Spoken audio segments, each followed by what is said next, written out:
Hello and welcome back to our sustainable journey. I'm Steve. Today, I'm going to do what I promised. I'm going to refill all of my breeding bins.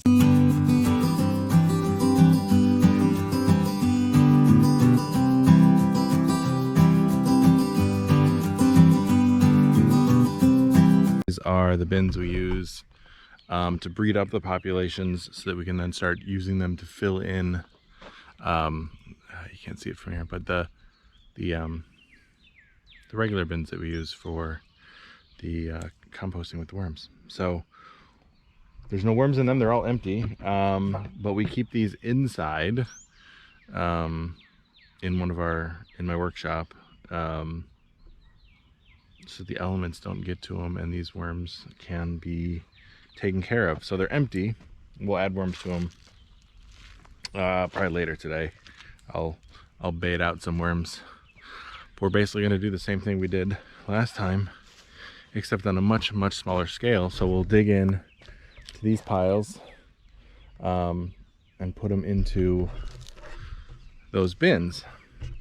And with breeding bins, what you want is low volume, high concentrations of foods the worms love, and we'll get them together, right? So pumpkin, avocado, squishy banana peels, they love, or bananas. It gets them together. They're easy to move in. It gets them all into a concentrated area, so they're more likely to breed. It's all about breeding, and the only way they can breed is by being together. That's kind of how that works. I'm not gonna draw it for you, but the big bins, the worms are all over the place, so it's harder to get them to grow their population in a short period of time, like 3-4 months of the summer, versus in these little bins where we can kind of concentrate the worms in one place in a short period of time. So that's the whole idea. So I have 21, 2, 3, 4. It's just an extra one that we have. I'm not going to use that one, but 24 of these bins. So I'm going to fill them all up with a little bit, probably just enough to fill the bottom of each one. And then what we do is we literally just take these and we dump them when we start a new one of the big bins. I don't know if you can see them there, over there. We dump them into the big bins and start filling those up, because as we sift out the big bins, the worms get sifted out and stuff like that. But it's really hard to start a new bin without a big population in there. So that's why we do this. So I'm going to start scooping these up. I might actually, what I'm going to do, I'm going to move all these off first, so it's easier for me to move them back. So we'll start there. I haven't even started yet, and I already found, is it a spoon? It is. It's a measuring spoon.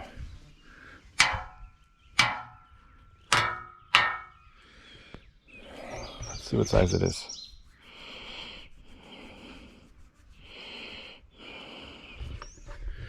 Looks like 1 tablespoon.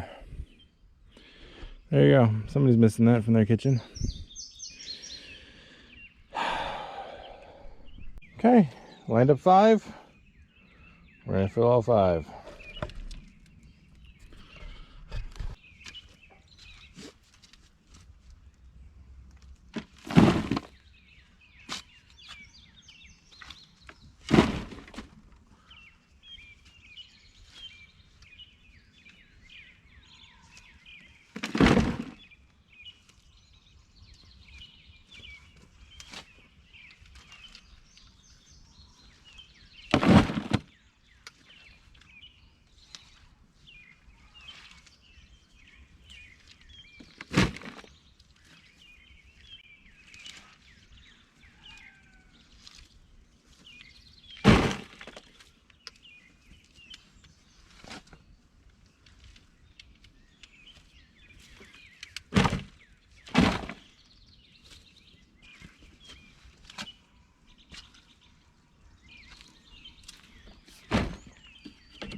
go. That's it. So then I'm not putting a whole lot in there, and there's a little bit of red clay in there, which is kind of annoying, but that'll get dealt with later when we sift. But this is just the bedding I've decided to start using instead of using cocoa coir, shredded cardboard, shredded newspaper, which we may end up adding later, but this is all they need to get them started. And then we'll lit them up. We'll add worms to them when we get them back to the shed.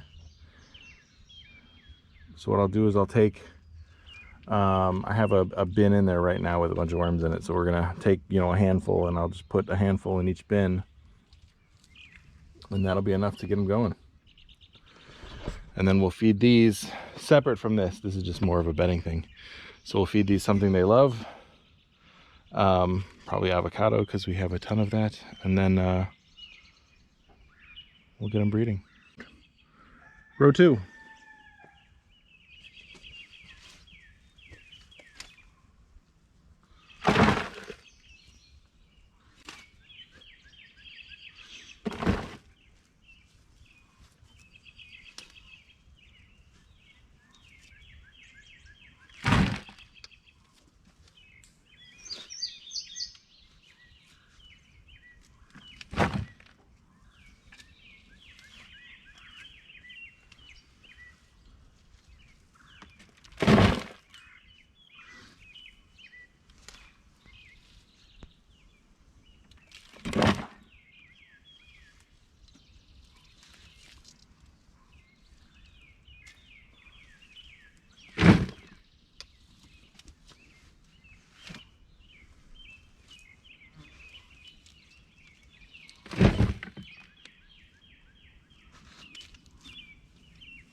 Okay, there we go. That tape from cardboard.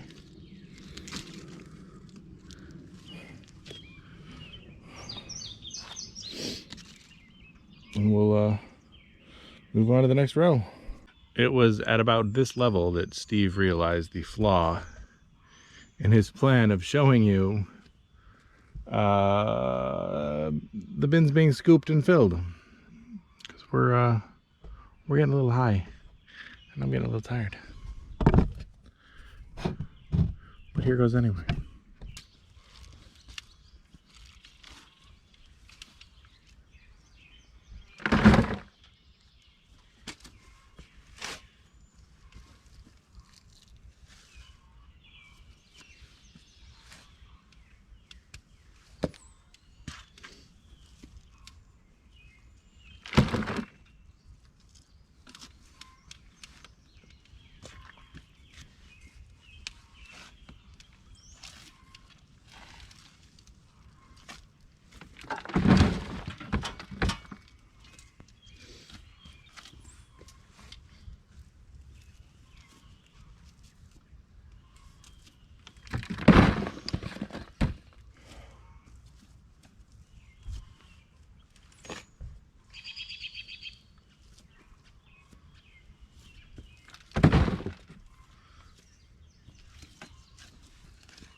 All right, so pull some tape out. There we go. I think this next level I'm gonna have to do on the ground.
There you go, the next 5.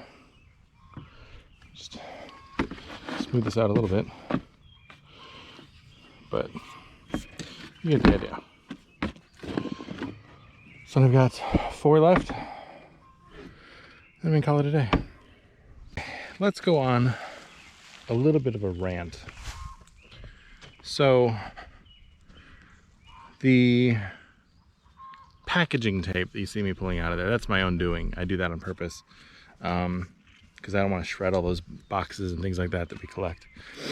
But other things are the customers doing. So that is aluminum foil pan. Why would you think that this is compostable? Recyclable, maybe if you've cleaned it, but I mean that's a whole nother issue, is the recycling in this country. Plastic bag, plastic fork. Now there are compostable forks. This is not a compostable fork, that is a plastic fork. This is a plastic lid. This is the container that holds your oranges. Here's another one. Oh no, this is a bread bag. Oh, that's lovely. That's even worse. Oh no, that's not that. Well, I don't know what that is. It's probably the same thing though. Plastic fork. You've seen me pull out metal forks. We sort this stuff out every single week, and it drives me nuts. Because how do you not know what's compostable and what isn't? Is it gonna break down? We give everyone a list when they sign up for the food scraps. And we specifically say, pull bags off of there. Pull the rubber bands off your fruit. Plastic cup. Like, come on, man. That's not compostable. There's no way that's compostable. This tray. No way that's compostable. So I'm every day really, I go through here with this and pull stuff out because it's not compostable. Little bags of your veggies just because they went bad. See, this is fine. This is one of these green bags. These are the compostable bags and these things. So these will get cleaned up when I rotate the piles and things. So those don't bother me at all. It's the stuff that is very, very clearly not compostable. Plastic cups, those K-cups. Another plastic bag. Let's go through here. Plastic cup. Styrofoam. That's lovely. It's a piece of styrofoam. Those are very specific places that you can recycle those. Plastic deli tray that had meat in it. That's lovely. Plastic bottle. Garbage bag. Definitely not compostable.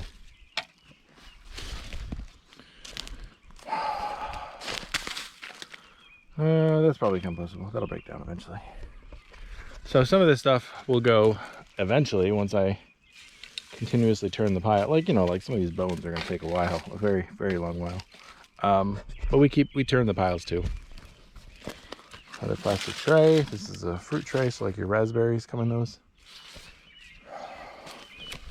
This brush, the top part of it, the wooden part, totally compostable. Bottom part, not so much. That's plastic. Climb up top of the pile. You can see another deli tray, another garbage bag.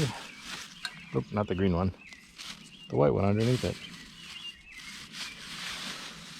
So what I recommend is, this is what we tell people, is that if it grows, it goes. So if it's something that, oh my God, I'm like sweating so much, I'm sorry. If it's something that grew in the ground or that you would be willing to consume, it's compostable. Anything else? I want you to reach out to me and ask, because it's probably not. The number of rubber bands I pull out of the sifted castings, or not the sifted castings, they come out with the sift of the castings, is ridiculous. It's crazy. Like, it's not that complicated. Or those little things they put on the ends of bananas. We see a ton of those. So if you're going to compost, learn what's compostable. All right, there we go. Last 4 are filled. We'll stack them up. We'll tie them down. And I just tie them down because moving them with the tractor, I don't want them to spill. So then next week, for you, in a couple hours for me, I will fill these up with worms and get them all started. In the meantime, I'm going to go fill the giant bins, get them fed this week, and move them back. I cleared out, I missed some poison ivy. I cleared out this area and pushed the weeds back as best I could, and I still missed some poison ivy. So I'm gonna scoop that up, knock it down, and hopefully not get as nasty as I did last time. So if you, I don't know if you're gonna be able to see this, but those little bumps on my knuckles, those itch like crazy. This hand has a couple. I am covered, my arms are absolutely covered in poison ivy from this and some stuff we were doing around the farm last week. So it's summertime, it's poison ivy season. As long as it's not on my face, that's what really counts. All right, we'll see y'all next time. Thanks for stopping in.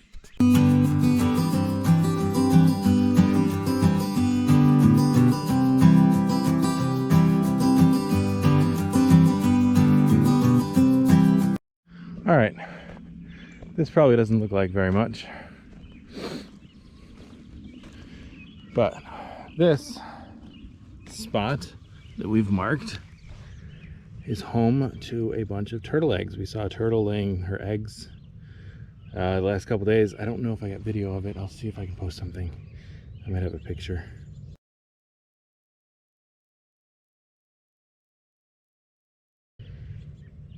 But we're trying to make sure that nobody drives over it and crushes these eggs, because we want to protect them, darn it.